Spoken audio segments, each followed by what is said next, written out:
This segment is brought to you by the Kansas Association of Wheat Growers and the Kansas Wheat Commission. Together, we are Kansas Wheat. I'm Jim Shroyer, Extension Wheat Specialist at Kansas State University. And I'm Erick Extension Plant Pathologist for Kansas State University. You know, Jim, as we've been doing a lot of programs here in the South Central area, a lot of farmers have been asking us during these programs, what's the chance if we do get some rain that a lot of this drought-stressed wheat will go ahead and fill its grain?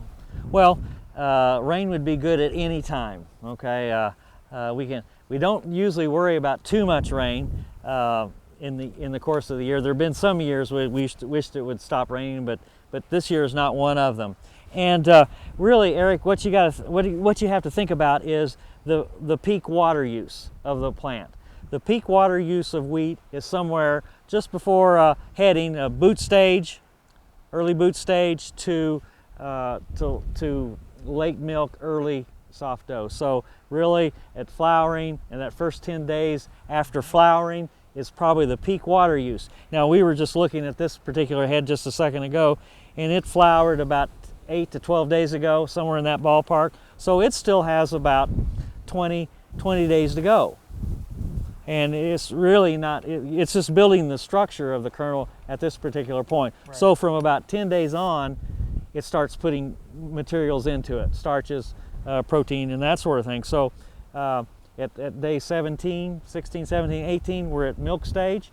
So at that particular point, you're just about halfway done through the filling process. So to answer your question, yes, if wheat in this particular stage, if we were to get an inch or two of rain, that would be what the doctor ordered. That would be wonderful. But what's probably going to limit us is head size, number of kernels per head have already been determined. So really at this point, the kernel weight or size is the last thing to be determined. Now, if it doesn't rain, we're in trouble, because these kernels here are going to be smaller, shriveled, maybe even aborted, and so we'll have that tiller type loss. So really we're in the peak water use in this area, so rain would help. It would go ahead and fill the kernels, help fill the kernels we have. So I've got to ask you a question. What about diseases from this point on? Well, the diseases are been largely absent this year. We've talked about the absence of leaf rust and stripe rust at a lot of these programs. For the most part, even to our south, Texas, Oklahoma have not reported any of these rust diseases that historically survive in the southern United States and then move into our crop and can become established around the flag leaf emergence or heading stages of growth. Since we're not seeing them already established prior to flowering in these early stages of grain fill, I think even if they were to arrive late, the crop should outrun it and be able to finish and go ahead and fill without any threat for disease losses. Now, I don't want to be overly pessimistic here, but you know, we haven't had any rain, or very, very little up to this particular point. What I'm afraid of is that when, this is the pessimistic part, is that it's going to start raining right at harvest time. So when that happens, we run into potential some sprouting problems, some maybe some late season diseases. What would be problematic at that particular time? I'm thinking more about volunteer wheat and that sort of as well. Sure. Well, another aspect that we might think about if we do get in a situation where we have drought-stressed wheat that has really small kernels, you could have a lot of wheat that's blown out of the back of the combine, or even fields that are just abandoned.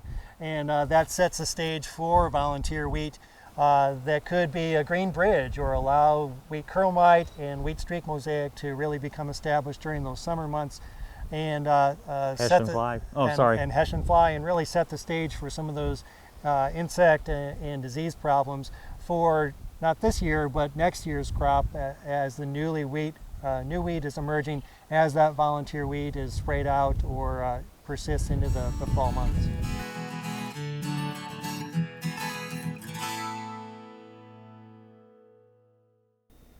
Tarwater has what you need for all seasons for around the farm and home. Working, hunting, growing, feeding, snow removal, even fun for the kids. And a service department with experienced techs to help keep your equipment in top running condition. Tarwater's has a huge selection and the best prices. Tarwater Farm and Home, family owned and operated since 1978. They have what you need.